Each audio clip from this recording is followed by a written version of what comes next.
इतिहास इस गल का गवाह है कि तरन तारण दी नींह साहिब श्री गुरु अर्जन देव जी ने रखी सी। चमड़ी रोगों का दवाखाना वो गुरु अर्जन देव साहब जी ने इत्थे शुरू किया सी। तरन तारण के सरोवर के जड़ा इशनान करेगा उन्होंने किसी किस्म का चमड़ी रोग नहीं रहेगा। हकूमती दौर जबर इहो जिहे आए कि जदों गुरु साहब के जाने तो बाद इतिहास नूं बदलण दी कलंकित करने दी कोशिशां कीतियां गईयां, मुल्क गुलाम होया। हुण जिहड़ी इमारत है वो इमारत जिहड़ी सड़क तो पार है, इत्थे इमारत आउण दा की इतिहास सी। गुरु अर्जन देव साहब के नाम नूं मिटा दिता गया सी। इन्हां दा काम करन वास्ते कोई लेबर लगण लई तैयार नहीं सी।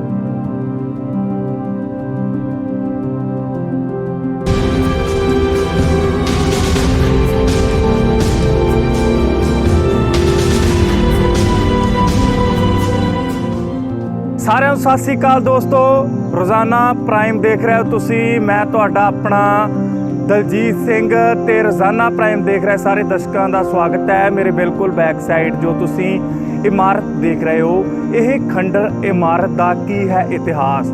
ਇਹ ਖੰਡਰ ਇਮਾਰਤ ਜਿਹੜੀ ਇਸ ਟਾਈਮ ਤੇ ਖੰਡਰ ਦਾ ਰੂਪ ਧਾਰਨ ਕਰ ਹੋਈ ਹੈ, ਇਹ ਇਮਾਰਤ ਦਾ ਇਤਿਹਾਸ ਇਹ ਹੈ ਕਿ ਮਹਾਰਾਜ ਸ਼੍ਰੀ ਗੁਰੂ ਪੰਜਵੇਂ ਪਾਤਸ਼ਾਹ ਮਹਾਰਾਜ ਸ਼੍ਰੀ ਗੁਰੂ ਅਰਜਨ ਦੇਵ ਜੀ ਨੇ ਇੱਥੇ ਦਵਾਖਾਨਾ ਖੋਲ੍ਹਿਆ ਸੀ। ਕੋੜਿਆਂ ਦੀ ਇਲਾਜ ਦੇ ਵਾਸਤੇ ਆਪ ਪੱਟੀਆਂ ਕਰਦੇ ਹੁੰਦੇ ਸਨ। ਇਹ ਇਸ ਬਿਲਡਿੰਗ ਦਾ ਇਤਿਹਾਸ ਹੈ। ਇਸ ਨੂੰ ਬਾਅਦ ਵਿੱਚ ਲੈਪਰੇਸੀ ਮਿਸ਼ਨ ਦੇ ਦੌਰਾਨ ਲੈਪਰੇਸੀ ਮਿਸ਼ਨ ਦੇ ਤਹਿਤ ਅੰਗਰੇਜ਼ ਸਰਕਾਰ ਵੇਲੇ ਅੰਗਰੇਜ਼ਾਂ ਨੇ ਆਪਣੇ ਅੰਡਰ ਦੇ ਵਿੱਚ ਕਰ ਲਿਆ ਸੀਗਾ। ਲੇਕਿਨ ਉਸ ਤੋਂ ਪਹਿਲਾਂ ਮਹਾਰਾਜ ਸ਼੍ਰੀ ਗੁਰੂ ਅਰਜਨ ਦੇਵ ਜੀ ਇੱਥੇ ਕੋੜੀਆਂ ਨੂੰ ਪੱਟੀ ਕਰਦੇ ਹੁੰਦੇ ਸੀ। ਜਿਹੜੇ ਕੋੜੇ ਸੀ ਜਿਨ੍ਹਾਂ ਦੇ ਅੰਗ ਪੈਰ 'ਤੇ ਸੱਟਾਂ ਹੁੰਦੀਆਂ ਸੀ, ਮਹਾਰਾਜ ਸ਼੍ਰੀ ਗੁਰੂ ਅਰਜਨ ਦੇਵ ਜੀ ਉਹਨਾਂ ਦੇ ਪੱਟੀਆਂ ਕਰਦੇ ਰਹੇ ਨੇ। ਇਹ ਉਹ ਦਵਾਖਾਨਾ ਹੈ ਜਿਸ ਦੀਆਂ ਤੁਸੀਂ ਤਸਵੀਰਾਂ ਮੇਰੇ ਬਿਲਕੁਲ ਬੈਕ ਸਾਈਡ ਵੇਖ ਸਕਦੇ ਹੋ। ਕੀ ਹੈ ਇਸ ਦਾ ਪੂਰਾ ਇਤਿਹਾਸ, ਤੇ ਜਿਹੜਾ ਅੱਜ ਦੀ ਤਰੀਕ ਦੇ ਵਿੱਚ ਇਹੀ ਜਿਹੜਾ ਸੇਮ ਦਵਾਖਾਨਾ ਹੈ ਕੋੜ ਹਾਤਾ ਹੈ, ਉਹ ਜਿਹੜਾ ਮਹਾਰਾਜ ਸ਼੍ਰੀ ਗੁਰੂ ਅਰਜਨ ਦੇਵ ਜੀ ਵੱਲੋਂ ਜਿਹੜਾ ਸ਼ੁਰੂ ਕੀਤਾ ਗਿਆ ਸੀ, ਇਹ ਸੇਵਾ ਜਿਹੜੀ ਕੋੜਿਆਂ ਦੀ ਸ਼ੁਰੂ ਕੀਤੀ ਗਈ ਸੀ, ਅੱਜ ਵੀ ਕਿੱਥੇ ਹੈ ਉਹ ਵੀ ਤੁਹਾਨੂੰ ਦਿਖਾਵਾਂਗੇ। ਬਣੇ ਰਹੋ। ਆਓ ਤੁਹਾਨੂੰ ਦਿਖਾਉਂਦੇ ਹਾਂ ਕੀ ਹੈ ਪ੍ਰੋਪਰ ਜਾਣਕਾਰੀ ਜਿਹੜੀ ਤੁਹਾਡੇ ਤੱਕ ਪਹੁੰਚਾਉਂਦੇ ਆ। ਆਓ ਸਾਡੇ ਨਾਲ ਜੁੜੇ ਨੇ ਸੱਜਣ ਸਰਦਾਰ ਮਨਿੰਦਰਪਾਲ ਸਿੰਘ ਜੀ ਪਲਾਸੌਰ, ਉਹਨਾਂ ਨਾਲ ਗੱਲਬਾਤ ਕਰਕੇ ਜਾਣਦੇ ਹਾਂ। ਤੁਸੀਂ ਫਿਲਹਾਲ ਤਸਵੀਰਾਂ ਵੇਖ ਸਕਦੇ, ਇਹ ਉਹ ਇਮਾਰਤ ਹੈ ਜਿੱਥੇ ਮਹਾਰਾਜ ਸ਼੍ਰੀ ਗੁਰੂ ਅਰਜਨ ਦੇਵ ਜੀ ਨੇ ਦਵਾਖਾਨਾ ਖੋਲ੍ਹਿਆ ਸੀ ਮਾਝੇ ਦੀ ਧਰਤੀ ਜ਼ਿਲ੍ਹਾ ਤਰਨਤਾਰਨ ਦੇ ਵਿੱਚ। ਇਸ ਤੋਂ ਇਲਾਵਾ ਪਲਾਸੌਰ ਸਾਹਿਬ ਜੇ ਮੈਂ ਗੱਲ ਕਰਾਂ, ਹੁਣ ਜਿਹੜੀ ਇਮਾਰਤ ਹੈ ਉਹ ਇਮਾਰਤ ਜਿਹੜੀ ਸੜਕ ਤੋਂ ਪਾਰ ਹੈ, ਇੱਥੇ ਇਮਾਰਤ ਆਉਣ ਦਾ ਕੀ ਇਤਿਹਾਸ ਸੀ, ਇਸ ਦੇ ਬਾਰੇ ਵੀ ਸਾਡੇ ਦਰਸ਼ਕਾਂ ਨੂੰ ਦੱਸੋ। ਹੁਣ ਸੜਕ ਤੋਂ ਇੱਧਰਲੀ ਸਾਈਡ ਹੈ ਉਹ ਇਮਾਰਤ ਜਿਹੜੀ ਹੈ ਪੁਰਾਣਾ ਦਵਾਖਾਨਾ ਮਹਾਰਾਜ ਜੀ ਨੇ ਸ਼ੁਰੂ ਕੀਤਾ, ਉਹ ਜਿਹੜਾ ਸੜਕ ਤੋਂ ਪਰਲੇ ਪਾਸੇ ਹੈ ਜੀ, ਇਸ ਦਾ ਕੀ ਹੈ? ਜੇ ਤੁਸੀਂ ਤਰਨਤਾਰਨ ਦੇ ਜਾਂ ਆਲੇ ਦੁਆਲੇ ਦੇ ਪਿੰਡਾਂ ਦੇ ਪੁਰਾਣੇ ਬਜ਼ੁਰਗਾਂ ਨੂੰ ਪੁੱਛੋ ਜਿਨ੍ਹਾਂ ਨੇ ਇਹ ਕਲੋਨੀ ਹੱਥੀਂ ਬਣਦੀ ਵੇਖੀ ਹੈ, ਉਹਨਾਂ ਕੋਲੋਂ ਜੇ ਅਸੀਂ ਜਾਣੀਏ ਤਾਂ ਅਸਲ ਦੇ ਵਿੱਚ ਇਹ ਸ਼੍ਰੀ ਰਾਮ ਮੰਦਰ ਪਲੋਸੀ ਕਲੋਨੀ ਦੇ ਨਾਂ ਥੱਲੇ ਰਜਿਸਟਰਡ ਜਿਹੜੀ ਕਲੋਨੀ ਹੈ, ਇਹ ਕਲੋਨੀ ਉਸ ਵੇਲੇ ਜਦੋਂ ਇਹ ਸਾਹਮਣਾ ਹੌਸਪੀਟਲ ਅਤੇ ਉਹਦੇ ਨਾਲ ਜਿਹੜੇ ਮਰੀਜ਼ਾਂ ਦੇ ਰਹਿਣ ਵਾਸਤੇ ਰਿਹਾਇਸ਼ਾਂ ਸਾਰਾ ਕੁਛ ਬਣਿਆ ਹੋਇਆ ਸੀ, ਬੜਾ ਵੱਡਾ ਪ੍ਰਬੰਧ ਸੀ। ਜਦੋਂ ਉੱਥੇ ਧਰਮ ਤਬਦੀਲੀ ਦੀ ਗੱਲ ਹੋਣ ਲੱਗ ਪਈ ਅਤੇ ਇਹ ਗੱਲਾਂ ਆਉਣੀਆਂ ਸ਼ੁਰੂ ਹੋ ਗਈਆਂ ਕਿ ਜਿਹੜਾ ਈਸਾਈ ਧਰਮ ਨੂੰ ਤਬਦੀਲੀ ਕਰੇਗਾ, ਈਸਾਈ ਧਰਮ ਨੂੰ ਅਡੋਪਟ ਕਰੇਗਾ, ਉਹਨੂੰ ਇੱਥੇ ਮਰੀਜ਼ ਵਜੋਂ ਰੱਖਿਆ ਜਾਏਗਾ, ਦੂਜਾ ਇੱਥੇ ਮਰੀਜ਼ ਨਹੀਂ ਆਏਗਾ। ਤਾਂ ਉਸ ਵੇਲੇ ਫਿਰ ਜਿਹੜੇ ਲੋਕਾਂ ਨੇ ਨਿੱਜ ਨਾਲੋਂ ਧਰਮ ਨੂੰ ਪਿਆਰਾ ਸਮਝਿਆ, ਉਹਨਾਂ ਲੋਕਾਂ ਨੇ ਧਰਮ ਤਬਦੀਲੀ ਤੋਂ ਨਾ ਕਰਕੇ ਸੜਕ ਦੇ ਦੂਜੇ ਪਾਸੇ ਵਿਹਲੀ ਜਗ੍ਹਾ ਵੇਖ ਕੇ ਉੱਥੇ ਬਹਿਣਾ ਸ਼ੁਰੂ ਕਰ ਦਿੱਤਾ। ਅਤੇ ਉਹ ਜਿਹੜੀ ਇੱਕ ਦੋ ਲੋਕਾਂ ਦੇ ਬਹਿਣ ਦੀ ਪ੍ਰਥਾ ਸੀ, ਅਸਲ ਦੇ ਵਿੱਚ ਉਹਨੇ ਬਾਅਦ ਦੇ ਵਿੱਚ ਇੱਕ ਕਲੋਨੀ ਦਾ ਨਾਮ ਲੈ ਲਿਆ। ਔਰ ਇਹ ਜਿਹੜੀ ਕਲੋਨੀ ਹੈ, ਇਹ ਮੇਰਾ ਖਿਆਲ ਹੈ ਕਿ ਆਜ਼ਾਦੀ ਤੋਂ ਪਹਿਲਾਂ ਦੀ ਸਭ ਤੋਂ ਪੁਰਾਣੀ ਕਲੋਨੀ ਹੈ ਜਿਹੜੀ ਕੋੜ ਦੇ ਰੋਗੀਆਂ ਵਾਸਤੇ ਸੇਵਾ ਕਰ ਰਹੀ ਹੈ। ਇਹ 1954 ਦੀ ਸੁਸਾਇਟੀ ਐਕਟ ਦੇ ਤਹਿਤ ਰਜਿਸਟਰਡ ਕਲੋਨੀ ਹੈ ਸ਼੍ਰੀ ਰਾਮ ਮੰਦਰ ਲੈਪਰੋਸੀ ਕਲੋਨੀ। ਔਰ ਇਹਦੇ ਵਿੱਚ ਇੱਥੋਂ ਦੇ ਨਿਵਾਸੀਆਂ ਨੇ ਆਪਣੀ ਇੱਛਾ ਦੇ ਮੁਤਾਬਕ, ਕਿਸੇ ਜ਼ੋਰ ਜ਼ਬਰਦਸਤੀ ਵਜੋਂ ਨਹੀਂ, ਆਪਣੀ ਇੱਛਾ ਦੇ ਮੁਤਾਬਕ ਇੱਥੋਂ ਦੇ ਨਿਵਾਸੀਆਂ ਨੇ ਪਿਛਲੇ ਸਮੇਂ ਦੇ ਵਿੱਚ ਇੱਥੇ ਜਿਹੜਾ ਹਸਪਤਾਲ ਬਣਾਇਆ, ਕਿਉਂਕਿ ਉਸ ਹਸਪਤਾਲ ਦੇ ਨਾਲੋਂ ਗੁਰੂ ਅਰਜਨ ਦੇਵ ਸਾਹਿਬ ਦੇ ਨਾਂ ਨੂੰ ਮਿਟਾ ਦਿੱਤਾ ਗਿਆ ਸੀ। ਇੱਥੇ ਇਹਨਾਂ ਨੇ ਆਪ ਇੱਟ ਲਾ ਕੇ ਜਿਹੜਾ ਹਸਪਤਾਲ ਬਣਾਇਆ, ਇਹਨਾਂ ਨੇ ਉਹਦਾ ਨਾਂ ਸ਼੍ਰੀ ਗੁਰੂ ਅਰਜਨ ਦੇਵ ਲੈਪਰੋਸੀ ਹਸਪੀਟਲ ਰੱਖਿਆ। ਅੱਛਾ ਜੀ। ਦੋਸਤੋ ਤੁਸੀਂ ਮੇਰੇ ਬਿਲਕੁਲ ਬੈਕ ਸਾਈਡ ਤਸਵੀਰਾਂ ਵੀ ਵੇਖ ਰਹੇ ਜੇ ਕਿ ਜਿਹੜੇ ਇਸ ਟਾਈਮ ਤੇ ਇਸ ਕੋੜ ਹਾਤੇ ਦੇ ਵਿੱਚ ਜੋ ਕਿ ਇੱਥੇ ਰਹਿੰਦੇ ਨੇ ਇਹ ਬਜ਼ੁਰਗ, ਕੁਝ ਇਹਨਾਂ ਦੇ ਨਾਲ ਕੁਝ ਨੌਜਵਾਨ ਵੀ ਨੇ ਔਰ ਮੁੱਖ ਸੇਵਾਦਾਰ ਦੇ ਵਜੋਂ ਸਰਦਾਰ ਮਨਿੰਦਰਪਾਲ ਸਿੰਘ ਜੀ ਭਲਾਸੌਰ ਸੇਵਾ ਨਿਭਾ ਰਹੇ ਨੇ। ਪਿਛਲੇ ਕਿੰਨੇ ਸਮੇਂ ਤੋਂ ਸਰ ਜਿਹੜੀ ਇਹ ਸੇਵਾ ਨਿਭਾਈ ਜਾ ਰਹੀ ਹੈ ਤੇ ਕੀ ਇੱਥੇ ਆਉਣ ਵਾਲੀਆਂ ਮੁਸ਼ਕਲਾਂ ਸੀ ਜਿਨ੍ਹਾਂ ਨੂੰ ਤੁਹਾਡੇ ਵੱਲੋਂ ਔਰ ਜਿਹੜੇ ਤੁਹਾਡੇ ਕੋਈ ਨਾਲ ਦੇ ਸਾਥੀ ਉਹਨਾਂ ਵੱਲੋਂ ਹੱਲ ਕੀਤਾ ਗਿਆ ਜੀ? ਮੈਂ ਜਦੋਂ ਤੋਂ ਆਪਣੀ ਜ਼ਿੰਦਗੀ ਦੀ ਮੈਂ ਕਹਿ ਲਵਾਂ ਸ਼ੁਰੂਆਤ ਕੀਤੀ ਸੀ, ਸਕੂਲਿੰਗ ਮੇਰੀ ਖਤਮ ਹੋਈ, ਕਾਲਜ ਜਾਣਾ ਸ਼ੁਰੂ ਕੀਤਾ, ਮੇਰੇ ਮਨ ਦੇ ਵਿੱਚ ਉਦੋਂ ਤੋਂ ਹੀ ਇੱਥੋਂ ਬਾਰੇ ਜਾਣਨ ਦੀ ਅਤੇ ਗੁਰੂ ਅਰਜਨ ਦੇਵ ਸਾਹਿਬ ਦਾ ਉਹ ਮਿਸ਼ਨ ਕਿ ਇਹ ਬਿਮਾਰੀ ਛੂਤ ਦੀ ਬਿਮਾਰੀ ਨਹੀਂ ਹੈ, ਇਹਦੇ ਰੋਗੀਆਂ ਦਾ ਇਲਾਜ ਵੀ ਉਸ ਤਰ੍ਹਾਂ ਹੀ ਕੀਤਾ ਜਾ ਸੰਭਵ ਹੈ, ਉਸ ਤਰ੍ਹਾਂ ਹੀ ਕੀਤਾ ਜਾ ਸਕਦਾ ਜਿੱਦਾਂ ਦੂਜਿਆਂ ਦਾ। ਉਹ ਜਿਹੜਾ ਉਹਨਾਂ ਦਾ ਨਾਅਰਾ ਸੀ ਕਿ ਛੂਤ ਦੀ ਬਿਮਾਰੀ ਨਹੀਂ ਹੈ, ਉਹਨੂੰ ਅੱਗੇ ਪ੍ਰਫੁੱਲਤ ਕਰਨ ਵਾਸਤੇ ਅਤੇ ਉਸ ਵੇਲੇ ਦਾ ਮੌਜੂਦਾ ਸਮਾਜ ਅੱਜ ਤੋਂ 40 ਸਾਲ ਪਹਿਲਾਂ ਦਾ ਜਿਹੜਾ ਮਤਲਬ ਥੋੜ੍ਹੀ ਨਫ਼ਰਤ ਘਿਰਣਾ ਦੀ ਨਿਗਾਹ ਦੇ ਨਾਲ ਵੇਖਦਾ ਸੀ, ਉਹਨਾਂ ਨੂੰ ਇਹਨਾਂ ਦੇ ਨਾਲ ਜੋੜਨ ਵਾਸਤੇ ਇੱਕ ਉਦਮ ਉਪਰਾਲੇ ਵਜੋਂ ਇਹ ਸ਼ੁਰੂ ਕੀਤਾ ਸੀ। ਜਿਵੇਂ ਮੈਂ ਤੁਹਾਨੂੰ ਪਹਿਲਾਂ ਦੱਸਿਆ ਕਿ ਜਿਨ੍ਹਾਂ ਦਿਨਾਂ ਦੇ ਵਿੱਚ ਅਸੀਂ ਇਹ ਕੰਮ ਸ਼ੁਰੂ ਕੀਤਾ ਸੀ 1984 ਦੇ ਵਿੱਚ, ਉਹਨਾਂ ਦਿਨਾਂ ਦੇ ਵਿੱਚ ਇੱਥੇ ਇਹਨਾਂ ਦਾ ਕੰਮ ਕਰਨ ਵਾਸਤੇ ਕੋਈ ਲੇਬਰ ਲੱਗਣ ਲਈ ਤਿਆਰ ਨਹੀਂ ਸੀ, ਕੋਈ ਮਿਸਤਰੀ ਤਿਆਰ ਨਹੀਂ ਸੀ, ਕੋਈ ਪਲੰਬਰ ਤਿਆਰ ਨਹੀਂ ਸੀ। ਪਰ ਮੈਂ ਉਸ ਵੇਲੇ ਦੇ ਸ਼ਹਿਰ ਦੇ ਸਰਕਰਦਾ ਲੋਕਾਂ ਨੂੰ ਲਿਆ ਕੇ ਮਟੀਰੀਅਲ ਦੀ ਸੇਵਾ ਉਹਨਾਂ ਕੋਲੋਂ ਲੈ ਕੇ ਅਤੇ ਹੱਥੀਂ ਕੰਮ ਕਰਕੇ ਇਹ ਸਾਬਤ ਕੀਤਾ ਸੀਗਾ ਉਸ ਵੇਲੇ ਕਿ ਮੈਨੂੰ ਕੋਈ ਰੋਗ ਨਹੀਂ ਹੋਇਆ, ਇਹ ਬਿਲਕੁਲ ਛੂਤ ਦੀ ਬਿਮਾਰੀ ਨਹੀਂ ਹੈ। ਗੁਰੂ ਅਰਜਨ ਦੇਵ ਸਾਹਿਬ ਨੇ ਜਿਹੜੀ ਅੱਜ ਤੋਂ 400 ਸਾਲ ਪਹਿਲਾਂ ਗੱਲ ਕਹੀ ਸੀ, ਅਸੀਂ ਉਹਦੀ ਪ੍ਰੋੜਤਾ ਕਰਦੇ ਹਾਂ। ਸਵਾਲ ਇੱਕ ਇੱਥੇ ਮੈਂ ਹੋਰ ਕਰ ਲੈਣਾ ਕਿ ਦੋਸਤੋ ਜਿਹੜੀ ਬਿਲਡਿੰਗ ਤੁਸੀਂ ਤਸਵੀਰਾਂ ਦੇ ਵਿੱਚ ਵੇਖੀ, ਅੱਜ ਵੀ ਉੱਥੇ ਮਹਾਰਾਜ ਸ਼੍ਰੀ ਗੁਰੂ ਅਰਜਨ ਦੇਵ ਜੀ ਦਾ ਨਾਂ ਨਹੀਂ ਹੈ। ਤਾਂ ਹੁਣ ਇਸ ਬਿਲਡਿੰਗ ਦੇ ਵਿੱਚ ਪਹੁੰਚੇ ਹਾਂ, ਲੇਕਿਨ ਇੱਥੇ ਬਾਹਰ ਜਿਹੜਾ ਵਾ ਮਹਾਰਾਜ ਸ਼੍ਰੀ ਗੁਰੂ ਅਰਜਨ ਦੇਵ ਜੀ ਦਾ ਨਾਮ ਲਿਖਿਆ ਹੈ, ਇਸ 'ਤੇ ਕੀ ਕਹਿਣਾ ਚਾਹੋਗੇ ਸਰ ਤੁਸੀਂ? ਮੈਂ ਤੁਹਾਨੂੰ ਜਿਵੇਂ ਪਹਿਲਾਂ ਦੱਸਿਆ ਜੀ, ਜਿਹੜਾ ਬੰਦਾ ਜਿਹੜੀ ਜ਼ਮੀਰ ਧਰਮ ਦੀ ਪੱਕੀ ਹੈ, ਜੇ ਉਹ ਆਪਣੇ ਧਰਮ ਦੀ ਪੱਕੀ ਹੈ ਤਾਂ ਫਿਰ ਦੂਸਰੇ ਧਰਮ ਦਾ ਵੀ ਸਤਿਕਾਰ ਓਨਾ ਹੀ ਕਰਦੀ ਹੈ। ਇੱਥੋਂ ਦੇ ਲੋਕ ਉਸ ਵੇਲੇ ਜਿਹੜੇ ਆਏ ਸੀ, ਮੇ ਵੀ ਉਹ ਬਿਹਾਰ ਤੋਂ, ਬੰਗਾਲ ਤੋਂ, ਯੂਪੀ ਤੋਂ, ਉਹਨਾਂ ਮੁਲਕਾਂ ਤੋਂ, ਮਤਲਬ ਉਹਨਾਂ ਸੂਬਿਆਂ ਤੋਂ ਆਏ ਸੀ, ਆਪਣੇ ਧਰਮ ਦੀ ਤਬਦੀਲੀ ਨਾ ਮੰਨਣ ਕਰਕੇ ਉਹਨਾਂ ਨੇ ਇਹ ਕਲੋਨੀ ਬਣਾ ਲਈ। ਪਰ ਉਹਨਾਂ ਦੇ ਵਿੱਚ ਉਸ ਵੇਲੇ ਤੋਂ ਹੀ ਉਹਨਾਂ ਦੇ ਮਨ ਦੇ ਵਿੱਚ ਇਹ ਤੀਬਰ ਇੱਛਾ ਸੀ ਕਿ ਕਿਉਂਕਿ ਇਹ ਬੂਟਾ ਗੁਰੂ ਅਰਜਨ ਦੇਵ ਜੀ ਨੇ ਲਾਇਆ, ਇਹ ਯਾਦ ਉਹਨਾਂ ਦੀ ਹੈ, ਇਸ ਕਰਕੇ ਅਸੀਂ ਗੁਰੂ ਅਰਜਨ ਦੇਵ ਜੀ ਦਾ ਨਾਮ ਇੱਥੇ ਰੱਖਣਾ। ਔਰ ਉਹਨਾਂ ਨੇ ਆਪਣੀ ਸਮਝ ਦੇ ਨਾਲ ਅਤੇ ਸਾਡੇ ਉਪਰਾਲਿਆਂ ਦੇ ਨਾਲ ਇੱਥੇ ਕਿਸੇ ਵੇਲੇ ਪੱਟੀ ਕਰਨ ਵਾਸਤੇ ਛੋਟਾ ਕਮਰਾ ਤੱਕ ਨਹੀਂ ਸੀ ਹੈਗਾ।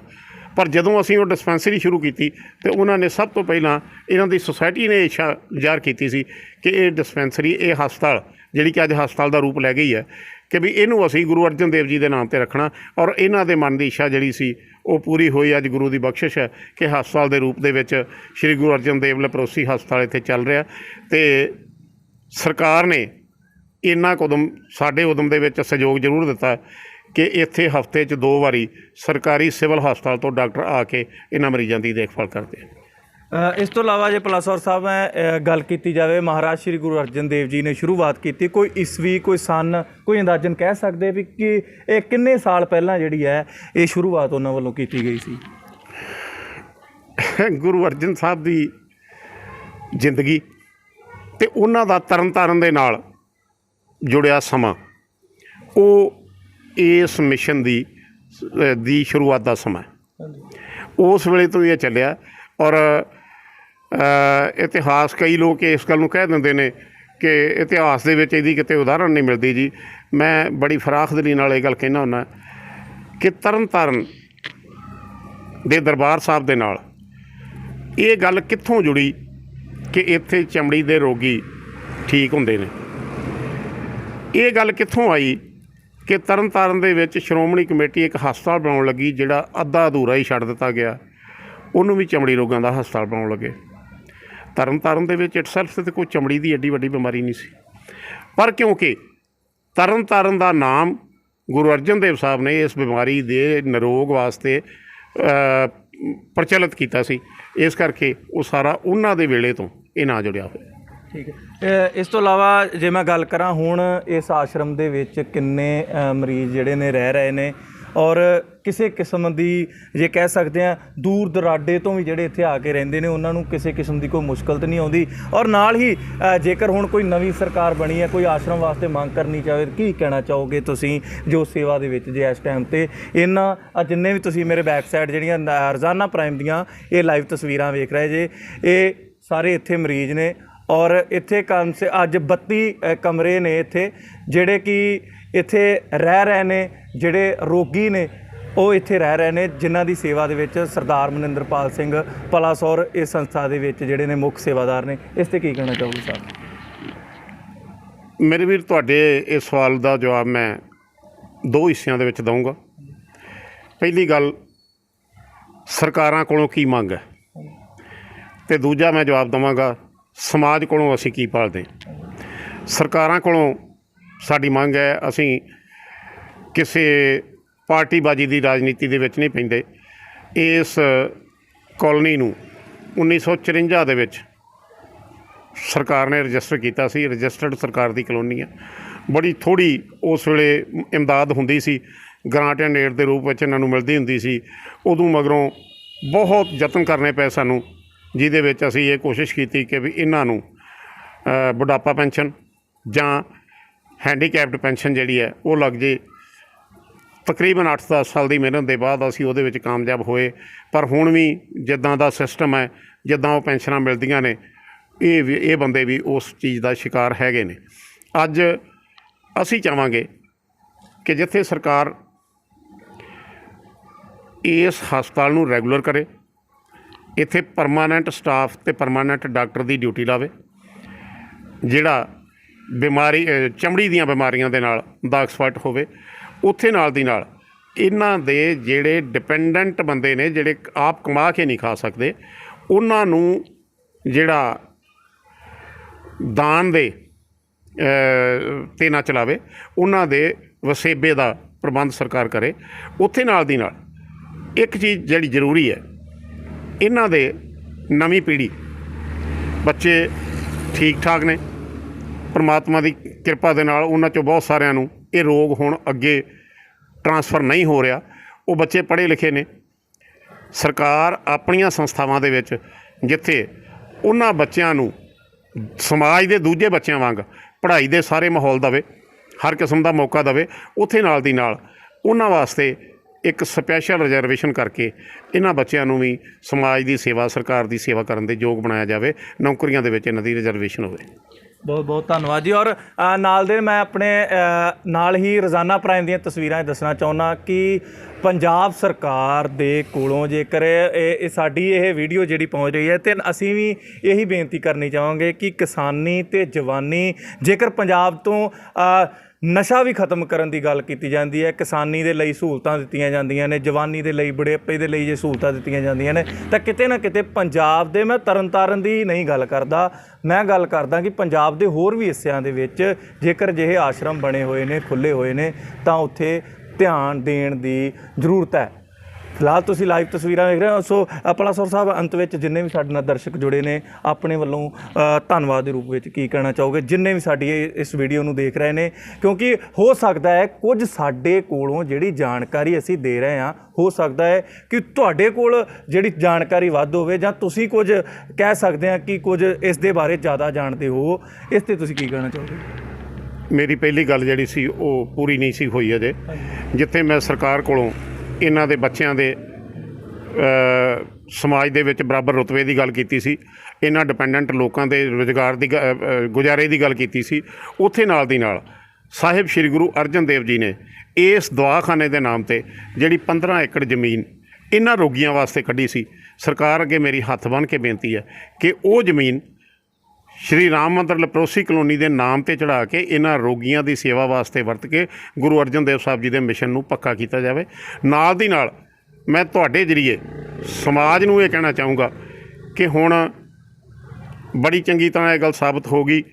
23 ਸਾਲ ਦਾ ਸੀ ਜਦੋਂ ਮੈਂ ਇਹ ਕੰਮ ਸ਼ੁਰੂ ਕੀਤਾ ਸੀ, ਅੱਜ ਮੈਂ 60 'ਤੇ ਆ ਗਿਆ। ਜੇ ਇੰਨੇ 46-48 ਸਾਲਾਂ ਦੇ ਵਿੱਚ ਮੈਂ ਇਹ ਸਾਬਤ ਕਰ ਸਕਿਆ ਕਿ ਇਹ ਕੋਈ ਛੂਤ ਦਾ ਰੋਗ ਨਹੀਂ ਹੈ, ਮੈਂ ਇਹਨਾਂ ਦੇ ਵਿੱਚ ਰਹਿਣਾ, ਮੇਰੇ ਨਾਲ ਰਹਿ ਕੇ ਠੀਕ ਤਾਂ ਭਾਵੇਂ ਹੋਏ ਹੋਣ, ਇਹਨਾਂ ਨਾਲ ਰਹਿ ਕੇ ਮੈਂ ਬਿਮਾਰ ਨਹੀਂ ਹੋਇਆ। ਇਸ ਕਰਕੇ ਆਪਾਂ ਉਸ ਪਾਸੇ ਵੱਲ ਨੂੰ ਜਾਈਏ ਇਹਨਾਂ ਨੇ ਆਸਰੇ ਲੋਕਾਂ ਦੇ ਆਸਰਾ ਬਣਨ ਦੀ ਕੋਸ਼ਿਸ਼ ਕਰੀਏ। ਸਭ ਤੋਂ ਵੱਡੀ ਸੇਵਾ ਤੇ ਸਭ ਤੋਂ ਵੱਡਾ ਧਰਮ ਇਹ ਹੈ, ਸਿਰਫ ਫਰਸ਼ਾਂ ਦੇ ਉੱਤੇ ਪੱਥਰ ਲਾਈ ਜਾਣੇ ਜਿਹੜੇ ਉਹ ਕੋਈ ਸੇਵਾ ਨਹੀਂ। ਸਾਡੇ ਨਾਲ ਗੱਲਬਾਤ ਕਰਨ ਦੇ ਲਈ ਵੀ ਪਲਾਸੌਰ ਸਾਹਿਬ ਤੁਹਾਡਾ ਬਹੁਤ ਬਹੁਤ ਧੰਨਵਾਦ ਜੀ। ਬਹੁਤ ਧੰਨਵਾਦ ਜੀ, ਬਹੁਤ ਧੰਨਵਾਦ ਜੀ। ਇਸ ਮਿਸ਼ਨ ਨੂੰ ਜਿਹਨੂੰ ਤੁਸੀਂ ਲੈ ਕੇ ਚੱਲੇ ਹੋ, ਇਹਨੂੰ ਸਰਕਾਰਾਂ ਤੱਕ, ਪ੍ਰਬੰਧਕਾਂ ਤੱਕ, ਸਮਾਜ ਤੱਕ ਪਹੁੰਚਾਓ। ਪਰਮਾਤਮਾ ਤੁਹਾਨੂੰ ਦਿਨ ਦੁੱਗਣੀ ਰਾਤ ਚੌਗੁਣੀ ਤਰੱਕੀ ਬਖਸ਼ੇ। ਬਹੁਤ ਬਹੁਤ ਧੰਨਵਾਦ ਜੀ। ਸੋ ਹੋਰ ਵੀ ਜਾਣਕਾਰੀ ਤੁਹਾਡੇ ਲਈ ਲੈ ਕੇ ਆਉਂਦੇ ਰਵਾਂਗੇ, ਬਣੇ ਰਹੋ ਸਾਡੇ ਨਾਲ। ਮੈਂ ਆਸ ਕਰਦਾ ਹਾਂ ਕਿ ਅੱਜ ਦੀ ਜਿਹੜੀ ਸਾਡੀ ਇਹ ਇੱਕ ਛੋਟੀ ਜਿਹੀ ਕੋਸ਼ਿਸ਼ ਸੀਗੀ ਔਰ ਹਮੇਸ਼ਾ ਰਹਿੰਦੀ ਹੈ ਕਿ ਆਪਣੇ ਦਰਸ਼ਕਾਂ ਦੇ ਤੱਕ ਇਤਿਹਾਸਿਕ ਜਾਂ ਫਿਰ ਕੋਈ ਵੀ ਸਾਡੇ ਕੋਲ ਜਾਣਕਾਰੀ ਪਹੁੰਚਦੀ ਹੈ ਤਾਂ ਪ੍ਰੋਪਰ ਜਿਹੜੀ ਤੁਹਾਡੇ ਤੱਕ ਪਹੁੰਚਾਈ ਜਾਵੇ। ਹੋਰ ਵੀ ਨਵੀਆਂ ਤੇ ਤਾਜ਼ੀਆਂ ਖਬਰਾਂ ਵੇਖਣ ਦੇ ਲਈ ਸਾਡੇ ਨਾਲ ਬਣੇ ਰਹੋ, ਤੁਹਾਡੇ ਲਈ ਲੈ ਕੇ ਆਵਾਂਗੇ। ਹੋਰ ਵੀ ਜਾਣਕਾਰੀ ਤੁਹਾਡੇ ਲਈ, ਪ੍ਰੋਪਰ ਜਾਣਕਾਰੀ ਜਿਹੜੀ ਆ ਉਹ ਲੈ ਕੇ ਆਵਾਂਗੇ। ਬਣੇ ਰਹੋ ਸਾਡੇ ਨਾਲ। ਕੈਮਰਾਮੈਨ ਸੁਖਬੀਰ ਸਿੰਘ ਸੁੱਖ ਦੇ ਨਾਲ ਮੈਂ ਦਲਜੀਤ ਸਿੰਘ, ਰੋਜ਼ਾਨਾ ਪ੍ਰਾਈਮ ਨਿਊਜ਼ ਤਰਨਤਾਰਨ।